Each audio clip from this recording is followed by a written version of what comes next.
Halo, kembali lagi di channel Ars. Kalau biasanya Ars kan bikin PC yang cocok buat setup gaming.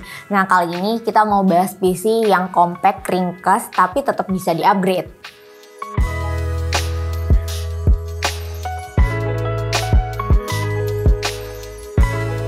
Nah, kali ini aku tertarik dengan mini PC dari MSI.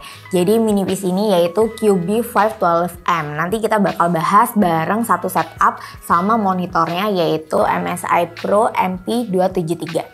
Oke, kita bahas dulu yang pertama yaitu mini PC-nya QB512M ini. Jadi emang mini PC ini tuh compact, kecil gitu kan, bisa digenggam. Soalnya kalau genggaman tengahnya udah nggak bisa aku genggam lagi. Nah, ini tuh mini PC-nya ukurannya 124 mm kali 124 mm dengan tebal di 54 mm. Oke, untuk desainnya sendiri, lihat dari atas ini, itu kan ada diagonal gini ya. Jadi setengahnya itu desainnya kayak bergerigi. Aku kira awalnya tuh bolong, jadi kayak bisa buat airflow, ternyata enggak. Dan yang setengahnya lagi, itu finishingnya itu brush gitu guys. Terus di sini juga ada logo dari MSI-nya. Dan untuk logonya sendiri ini, itu bukan yang dragon ya guys. Jadi emang mini PC ini, QB512M ini, ada di line up productivity dan bisnis.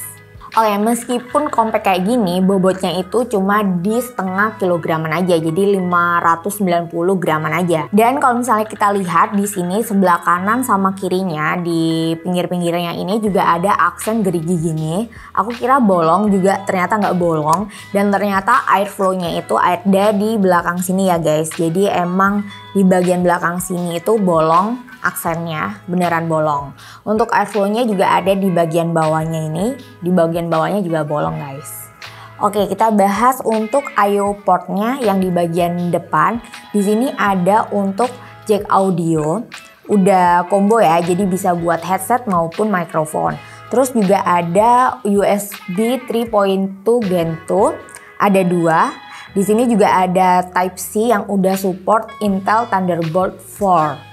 Nah, di sini juga ada tombol powernya serta indikator dari LED-nya. Untuk di bagian belakangnya, konektivitasnya itu ada HDMI, ada DisplayPort, terus ada port untuk LAN-nya, dan ada USB 3.2 Gen 2, ada dua, dan ada input buat powernya. Di bagian bawahnya, untuk bautnya ini juga udah dikasih rubber fit, jadi kalau misalnya kalian taruh mini PC ini nggak akan tergelincir guys. Sebelum masuk ke spesifikasi, kita bongkar dulu kali ya MSI ini.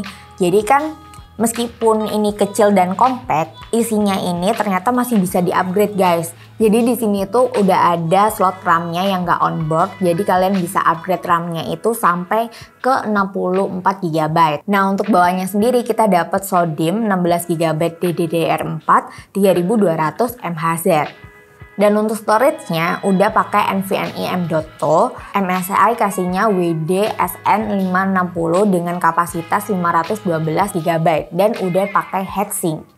Nah, buat storage-nya kalau misalnya kalian merasa kurang, kalian juga bisa tambahin harddisk maupun SSD SATA. Soalnya udah ada slot SATA-nya di sini. Tenang aja, kalian juga dapat extension kabel SATA-nya di paket pembeliannya. Oke, selain fitur yang bisa di-upgrade tadi, jadi spesifikasi lebih lengkap dari MSI ini udah pakai Intel Core i7-1255U menggunakan 8 e-core dan 2 p-core dengan total thread 12 dan dengan clock frekuensi up to 4,7 GHz. Tapi masih irit daya dengan TDP 15 watt.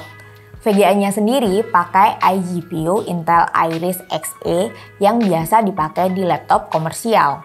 Untuk konektivitas QB512M ini sudah pakai Intel Wi-Fi 6E dengan chipset AX211, dual LAN 1 Gbps dan 2,5 Gbps, dan koneksi Bluetooth 5,3. Oke, saya di sini mau jelasin sedikit mengenai fitur dual LAN yang ada di produknya MSI yang QB ini. Karena seperti kalian tahu itu mini PC biasanya jarang-jarang punya dual LAN. Karena kebetulan saya pas kemarin lagi lihat waktu saat Aldi lagi ngetes. itu dia ada dual LAN di belakang. Jadi saya mau jelasin sedikit mengenai fungsinya dual LAN ini apa. Saya nggak tahu apakah kalian sudah ngerti fungsinya apa enggak, karena mungkin setahu saya itu cukup banyak orang yang selama ini di beberapa konten kita yang lain itu banyak orang yang suka bertanya itu kalau ada dual LAN di unit mini PC seperti ini atau di PC seperti ini itu dipakai untuk apa sih? Jadi yang pertama itu dual LAN itu biasanya umum dipakai untuk network load balance ya. Jadi biasanya load balance itu kita membalancing koneksi antara LAN pertama dengan LAN kedua itu supaya koneksinya itu bisa sama rata bebannya. Jadi tidak hanya di salah satunya.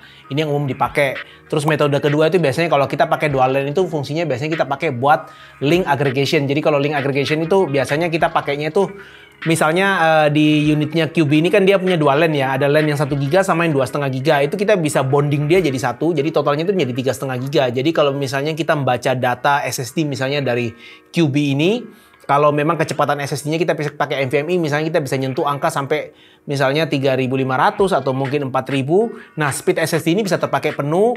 Kita bisa baca datanya dari beberapa komputer sekaligus sehingga bandwidth-nya dia itu bisa pakai penuh dari dua LAN ini. 1 GB dan 2,5 ini dipakai penuh sama dia. Jadi nggak terpisah cuma 1 GB atau 2,5 GB aja, karena nanti dia akan dibonding jadi satu dan hanya dikenali menjadi satu IP. Ini metode kedua penggunaan dari dual LAN. Nah, metode ketiga dari penggunaan dual LAN itu seperti kalian tahu itu biasanya ada koneksi yang dimana misalnya sebuah PC itu kita tidak boleh terputus koneksi internetnya ya. Nah, biasanya dual LAN itu dipakai untuk redundant connection. Jadi redundant connection itu dipakai sebagai backup koneksi. Jadi kalau misalnya di LAN pertama ini koneksinya ke switch yang A ini misalnya terjadi problem, misalnya switchnya problem rusak atau mungkin koneksinya terputus, kita masih punya backup redundant koneksi kedua ini dari LAN yang kedua ini menuju ke switch yang berbeda ya. Asal kalian nggak naruhnya di satu switch yang sama, karena di satu switch yang sama kan nggak ada gunanya. Redundant kalau switchnya rusak ya berarti nggak jalan dua-duanya. Dan yang metode terakhir yang dipakai biasanya kalau untuk dual LAN ini adalah seperti kalian tahu itu biasanya ada beberapa mesin industri yang menggunakan koneksi kabel LAN untuk mengontrol mesinnya. Jadi kalau kalian punya dua LAN, LAN yang satu ini kalian bisa konekin langsung menuju ke mesin industri itu atau peralatan atau mungkin kamera atau apapun itulah ya yang menggunakan koneksi LAN. Kalian bisa pakai komputer mini punyanya MSI ini yang QB ini untuk mengontrol mesin atau peralatan tersebut secara tertutup ya. Jadi kita bisa isolasi koneksinya. Jadi misalnya kita untuk koneksi ke mesin kita pakai IP tertentu.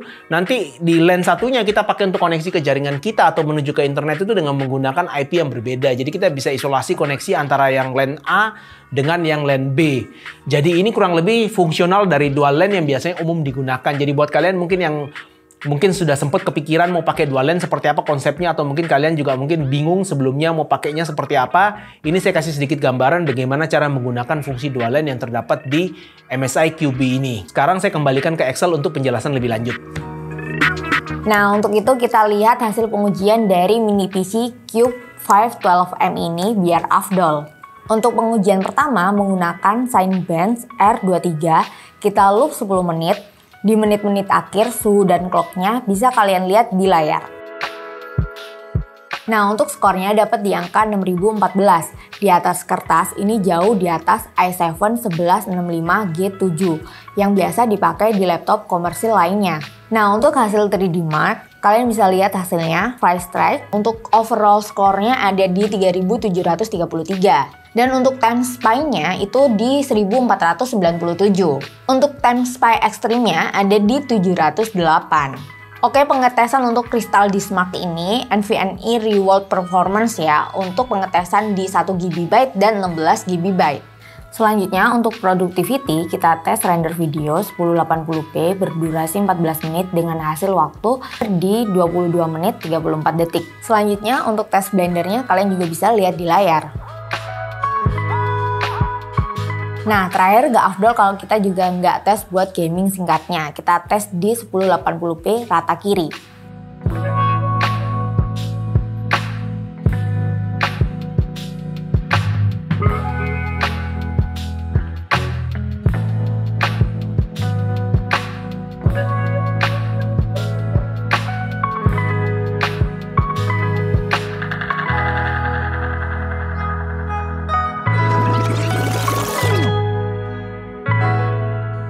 Oke, jadi selanjutnya kita tes dayanya menggunakan 3D Mark Wildlife Extreme, stress test CPU GPU, loopnya 10 menit.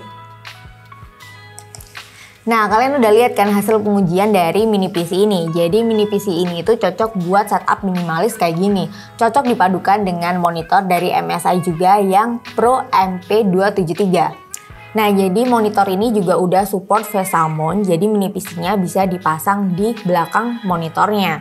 Karena mini PC QB512M ini juga udah dapat bracket bawaan untuk bisa dipasang di VESA mount-nya. Dari monitornya sendiri cocok buat produktivitas, menggunakan panel IPS ukuran 27 inch. Resolusinya sampai 1920 x 1080 dengan refresh rate up to 75 Hz. Memang resolusi 1080p di layar 27 inch bagi beberapa orang mungkin terlihat kurang tajam. Tapi untuk pekerja kayak aku, resolusi segini masih tergolong nyaman buat kerja. Karena monitor ini didesain untuk para pekerja, jadi udah ada sertifikasi TUF Friendline yang punya fitur seperti anti-flicker, less blue light, dan anti-glare display.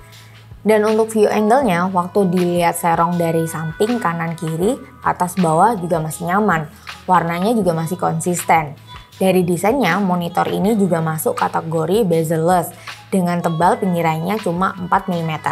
Untuk tombolnya ya standar sih, belum pakai joystick, tapi OSD-nya sendiri juga cukup jelas informasinya kalau mau atur-atur monitornya. Buat kalian yang mau pakai monitor ini buat content creation, aku saranin pakai fitur sRGB yang udah ada di OSD monitor ini. Karena MSI klaim punya akurasi panel sRGB 100%. Nah, monitor ini minim adjustable stand, untuk tilting ke atas cuma bisa 20 derajat dan ke bawah cuma bisa 5 derajat. Untungnya udah support VESA mount 75 mili, jadi ada opsi buat pakai third party biar lebih ergonomik. Untuk speaker bawaan dari monitornya, so-so lah, soalnya buat produktivitas juga prefer pakai headset atau enggak speaker eksternal biar suaranya lebih mantap. Untuk port di monitor ini memang cukup minim, cuma ada DisplayPort, HDMI, headphone out, dan DC in. Nah, gimana review dari satu setup minimalis MSI ini? Jadi kalian buat para pekerja nih, lebih prefer pakai satu setup kayak gini nggak sih daripada pakai laptop yang layarnya itu kecil? Pakai monitor gede gini kan lebih nyaman buat kerja. Apalagi performa dari mini PC-nya. Mini PC-nya juga udah cukup bersaing sama laptop para pekerja. Dan untuk dayanya juga irit, jadi kalian nggak perlu khawatir buat jadi sahabat PLN. Oke. Segini dulu mungkin review dari satu setup minimalis MSI ini. Kalau misalnya kalian suka video ini, tolong di like, di komen juga kalau misalnya ada masukan. Jangan lupa untuk subscribe. Kita juga ada di sosial media lain di Facebook, Instagram, Twitter, TikTok, di Ars ID Media. Dan kalau misalnya kalian suka juga buat baca artikel di ars.co.id.